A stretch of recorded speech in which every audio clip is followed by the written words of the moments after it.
Hello viewers, আশা করি সবাই খুব ভালো আছেন। আবারও একটা নতুন ব্লগে আপনাদেরকে ওয়েলকাম জানাচ্ছি। আপনারা দেখছেন ডেইলি লাইফ ইন্সপিরেশন। তো সঙ্গে থাকুন, দেখতে থাকুন Station. ব্লগটা। বিকেলবেলা চলে এসেছি। এই জায়গাটা তো আপনারা চেনেন, অনেকবার আমার ব্লগে দেখেছেন। এটা বরানগর মেট্রো প্ল্যাটফর্ম।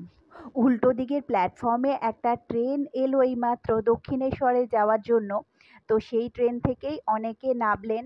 উল্টো দিকের প্ল্যাটফর্মটা আপনাদেরকে যতবার আমার ব্লগে দেখিয়েছিলাম প্রায় খালিই দেখেছেন। অবশ্য এই সময় অনেক স্কুল কলেজ বা অফিস ছুটি হয়, সেই জন্য হয়তো। এই লেখাটা দেখতে পেলেন, মাইন্ড দ্য গ্যাপ, এরকম পরপর লেখা আছে আর সোজা একটা হলুদ লাইন দেখতে পাচ্ছেন। তো প্যাসেঞ্জারদেরকে হলুদ লাইনটার এই পারে থাকতে বলা হয়, ওই পারে যাওয়ার একটা রেস্ট্রিকশন করা আছে, কারণ না মেট্রো ট্র্যাকের মধ্যে একটা ইলেকট্রিক বা কারেন্ট থাকে। আর এবার আমাদের মেট্রোটাও চলে এসেছে, দেখতে পাচ্ছেন। তো চলুন উঠে পড়ি। উঠেই বসার জায়গাও পেয়ে গেছি। এই সময় কবি সুভাষের দিকে যাওয়ার জন্য খুব একটা ভিড় অবশ্য থাকে না। তো চলুন আপনাদের সাথে গল্প করতে করতে যাই। আর এই রাস্তাটা দেখুন কি সুন্দর লাগছে, কত গাড়ি যাচ্ছে এখান থেকে, দেখতে বেশ ভালো লাগছে। মেট্রো স্টেশনের পাশের যেই হাইওয়েটা আমার অনেক ব্লগে আপনারা দেখেন, এটা সেই হাইওয়েটাই।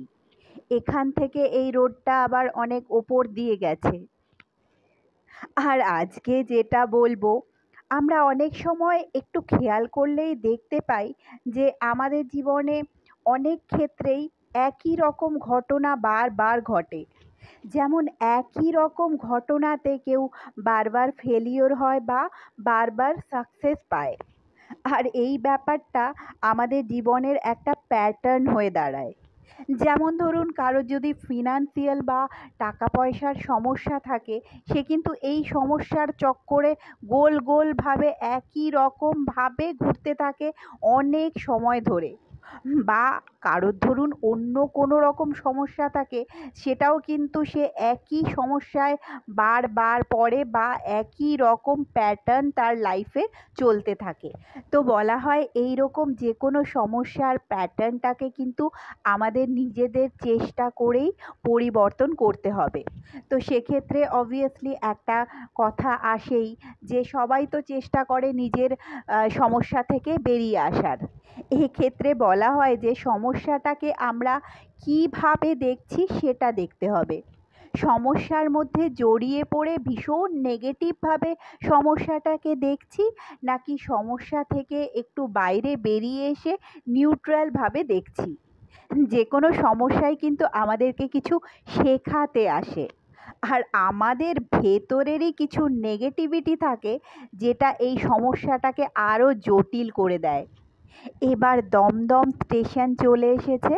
তো যেটা বলছিলাম, সমস্যা থেকে শিক্ষা নিয়ে আমরা যদি নিজেদের ভেতরের নেগেটিভিটিগুলোকে দূর করে নিতে পারি, তাহলেই কিন্তু সমস্যাটাও আমাদের কাছ থেকে চলে যায়।